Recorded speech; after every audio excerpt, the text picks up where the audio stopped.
Hey, this is Journey to 3000, day 34. Let's begin. I've gone on a losing streak. Perhaps I should, I'm guessing the probability of me winning after I've lost a game goes down.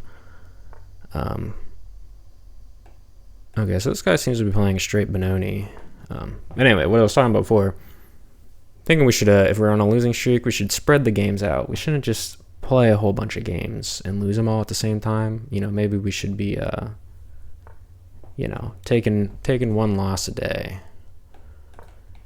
So against the Benoni, I play a Fianchettoed system. Against A6, A4 is pretty much automatic. I think pretty much always. Here, just playing like a straight up Benoni. So we're just gonna recapture with the pawn. Knight here. Knight here, knight here, knight here. Castle. Bishop somewhere. Well, that's the plan. So that's what we're gonna do. Seems like a good plan for me. E5 isn't as important as other moves, as I have been told. But to be honest, I'm not the best Benoni player. And by that I mean I'm not the best against the Benoni. Okay. Where does he want to go? Can I escape square? Is this bad for me? Maybe. But I think I'm going to go knight here, and okay, well, was not expecting him to take that. For whatever reason. I am surprised by that move.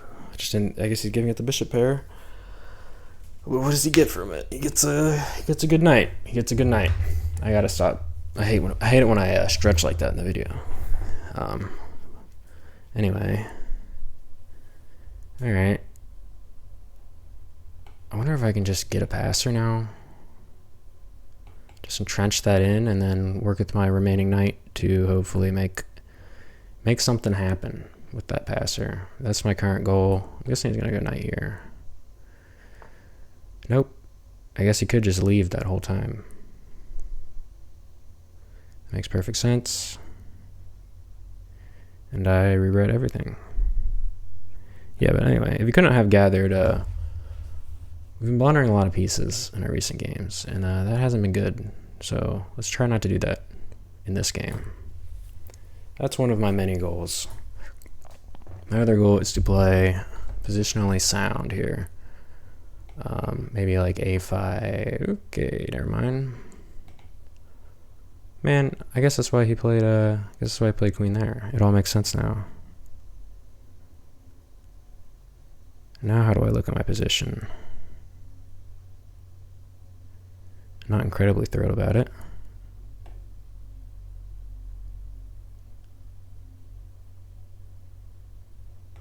Okay, part of me just wants to play here and try and route my knight when he pushes the pawn. But you know what? He doesn't have to push the pawn, so that's also possibly a problem. But he decided to push the pawn, so it is no longer a problem. Maybe just bishop back. Maybe that's a concern for me.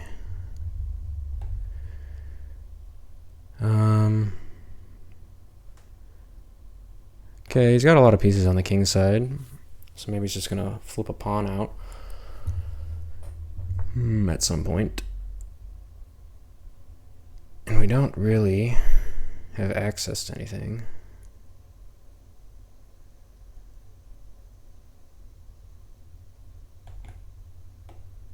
Kind of want to trade queens off.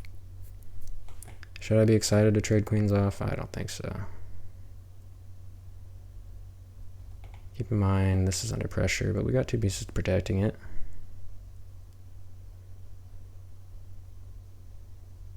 And our knight can always go back here and defend this after bishop. So, and then we're also hitting that.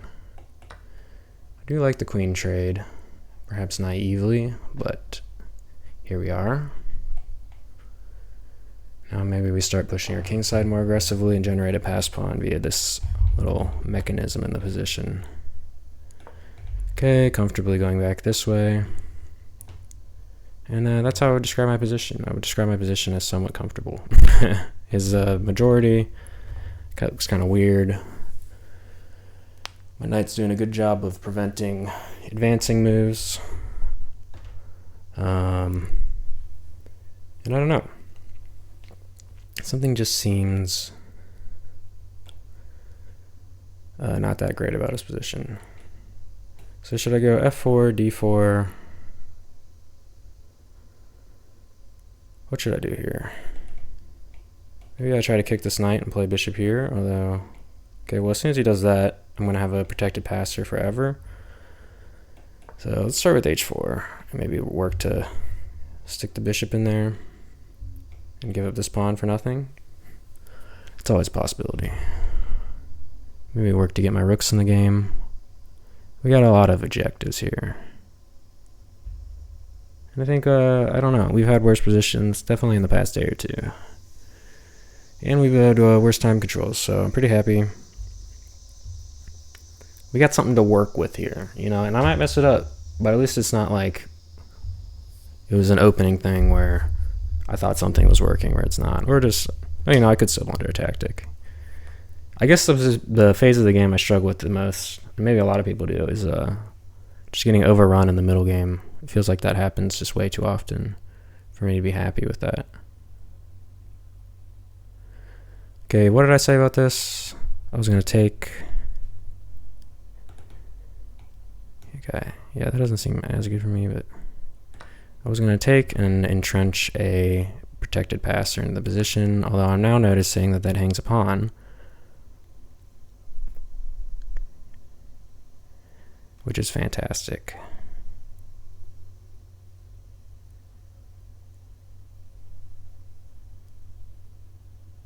So maybe I go bishop here first. Knight takes, bishop takes, rook here. I think that seems to be the better plan.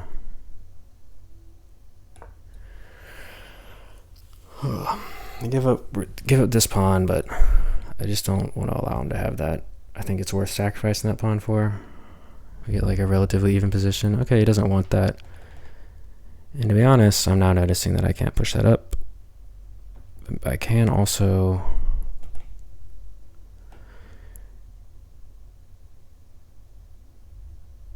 Okay, so he's just going to swing around with his other piece here.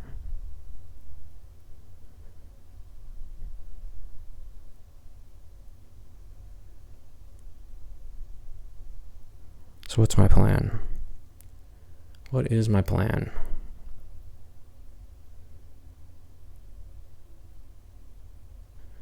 I don't know.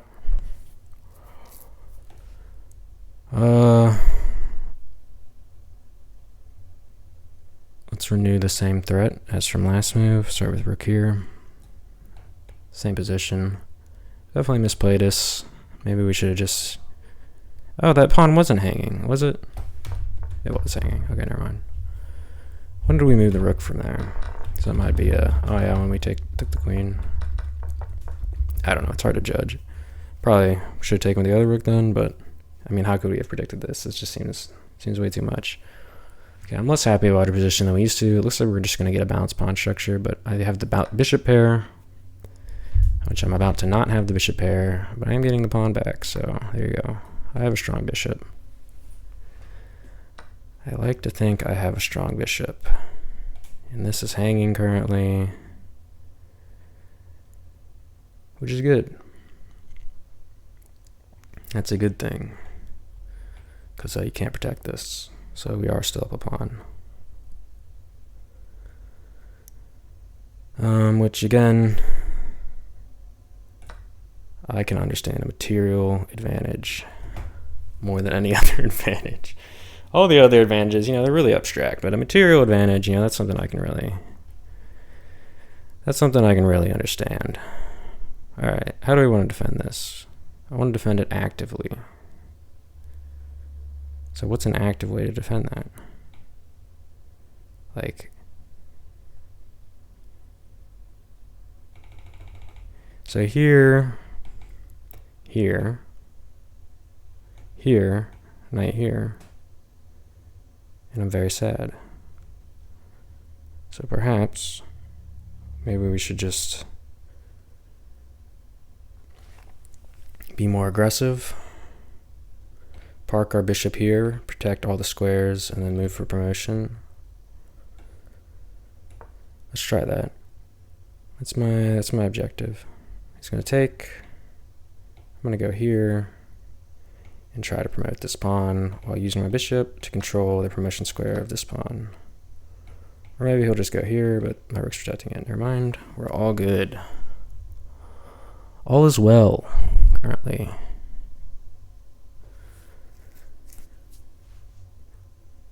Okay, where did I say I was gonna promote? I think right here. It seems like a good place. And then start poking this down the board. Like rook here. Seems good. And he'll do the same, I'm sure. Okay. We're going for the promotion.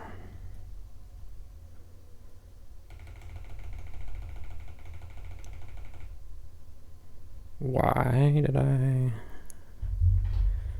did I allow this again?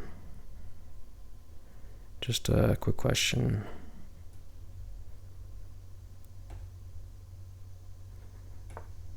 All right, maybe we trade both pawns off. Maybe that's the goal. If he goes here, I don't think that's a big deal.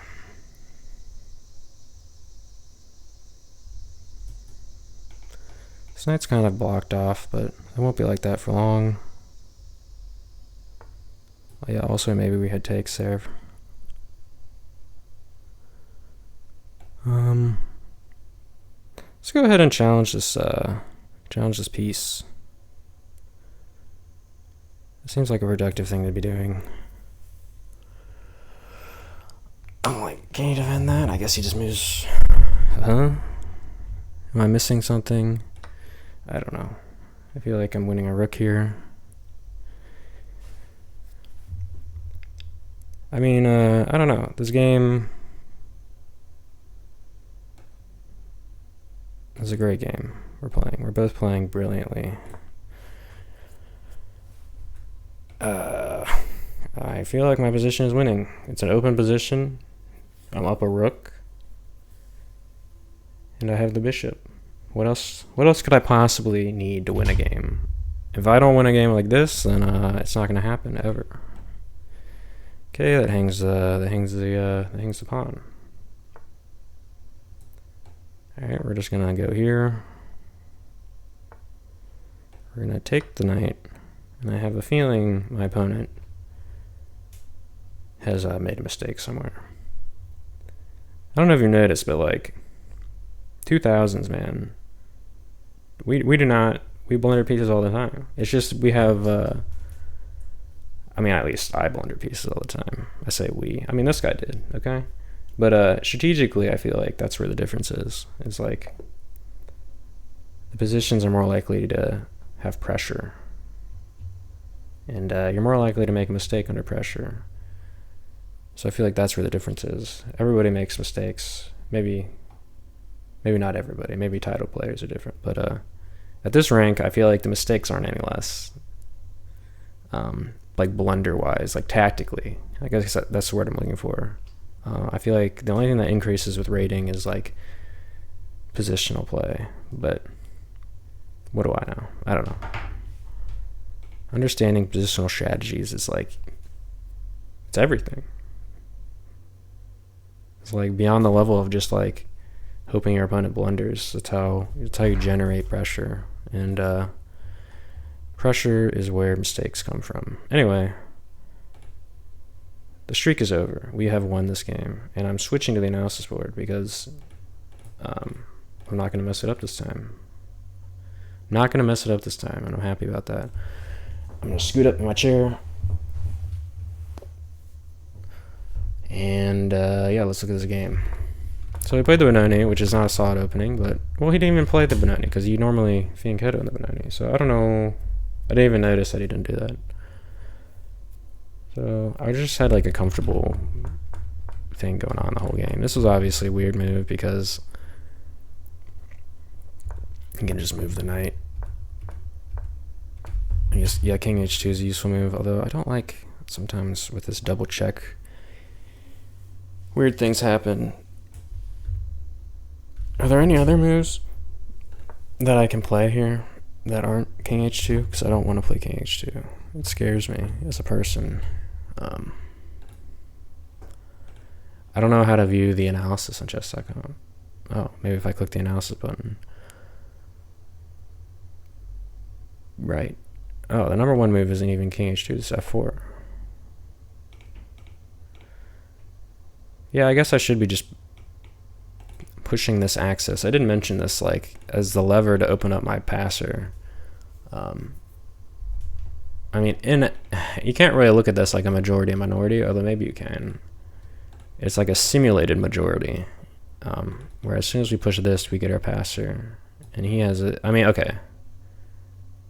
I'm not sure I have the best grasp of how to explain this, but like, my understanding is that you only describe a position with a majority or minority if the center is open.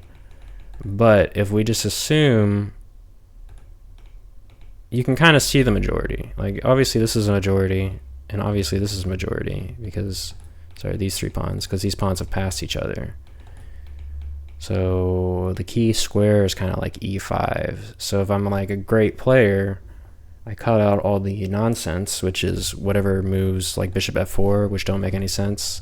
All this nonsense that I'm playing, like, oh, I have to develop my pieces. Well, it's important if, you know, my bishop's not really doing anything. My bishop's, I mean, it's not preventing our plan from, the critical moves are immediately playing for this as quickly as possible. And as possible, of course, incurring any tactical variations there. But I don't know. I describe this as a simulated majority because it's not really the typical sense of a majority, but if we get e5 in, it's like we're activating a majority to get a passer. Which if I take it a step further, or a step back a little bit, if you have a majority versus a minority, the best way, you always generate a passer, okay? That's why it's positionally significant. Unless you mess it up. And the way not to mess it up is push your contender pawn first, and your contender pawn is the pawn at the edge of the majority. So if you wanted to generate a majority, and he played like b4, b5, and then I played b3, the only way he'd be able to do it was by sacrificing a pawn at that point. But if he pushes this pawn and here, and then he goes here, here, is getting a passer. And obviously there's a bunch of pieces in the way, but we're talking about endgame. And so as pieces come off, these structural deficiencies or structural characteristics become more significant. And I feel like I understand structure really well, and I feel like my weakness as a player is understanding the dynamics of pieces. Like I understand, yeah, I don't know, there's like some resonance with the pieces you have left and the way they support your structure. And if you imagine, if you like match these frequencies, like your structure frequency and your piece frequency, they resonate together. Like I like to think of the analogy of like an opera singer like breaking a glass, and the glass in this case being your opponent's position by finding the right frequencies. And in that way I describe pressure. And if that made any sense at all, I'll take it, because I kind of feel like that was not a good explanation at all. But hopefully it describes what I'm considering here with like the structure. So if I recognize that in order to activate my majority, I have to get e5 in. And in this case, activating my majority simply means get a passer.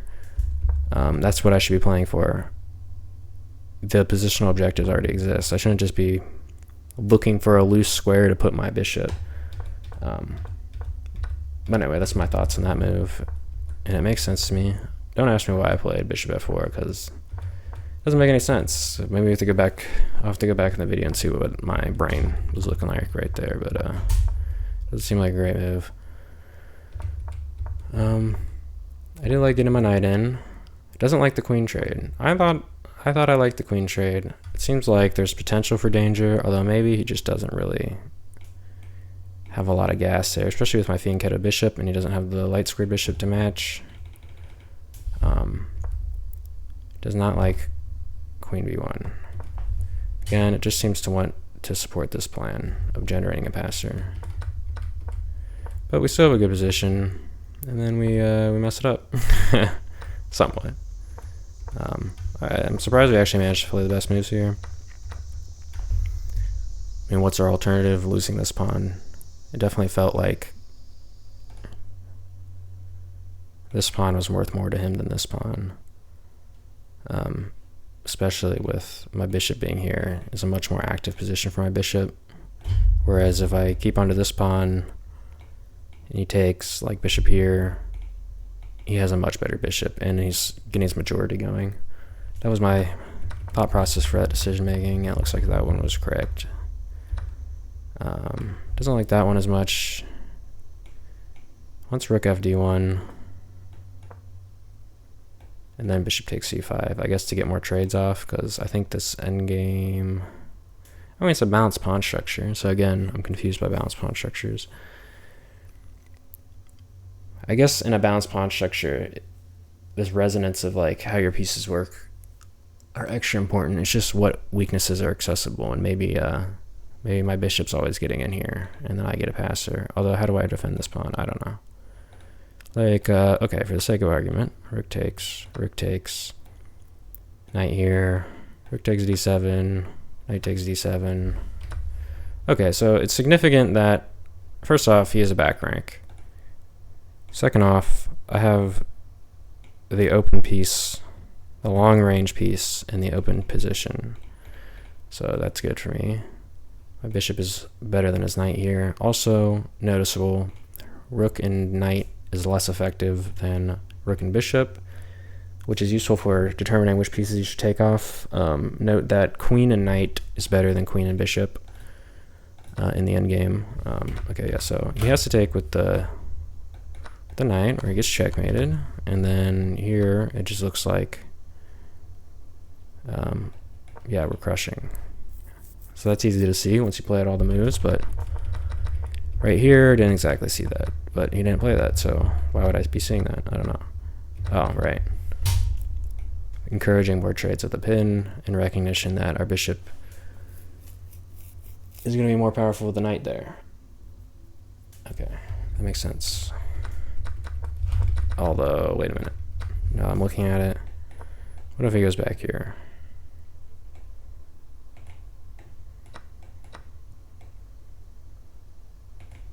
Bishop c6, rook d8, bishop b7. So we're getting the pawn back. Alright, so it's definitely not as simple as I made it out to be. I didn't see that knight move. I just thought of it. But it's the same concept, I guess. Just that this weakness is more accessible, and that is not the same line. But anyway, all right, enough of that tangent on my review. Doesn't like that at all. Likes bishop c4 better, which we ended up playing bishop c4 anyway, so maybe that's indicative as to why. Let's say he plays like the same moves, like b3, and then rook a2. Oh, now when we go rook e7 to support the pawn push, we're also hitting this, and his pawn is stuck. I guess I was concerned, the reason I didn't play this, I was just concerned about like some move like this. Then I get rook b5 in, rook takes b5, rook takes b5, rook b1,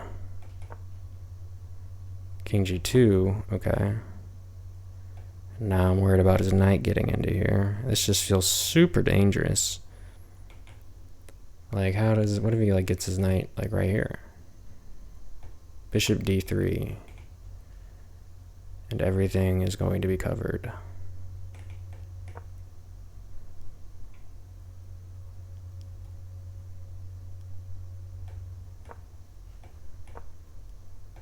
Right, we're super fast there. Okay. So he doesn't have the availability to invest his pieces into promoting his pawn because we got our pawn. And his rook, in order to protect his pawn, will always end up isolated. Okay, that's really hard to see, but it makes sense. And then the game falls apart. So that was day 34. Happy I didn't lose, but we'll see how tomorrow goes. Trying to get some studying in. Thank you for watching, and I'll see you next time.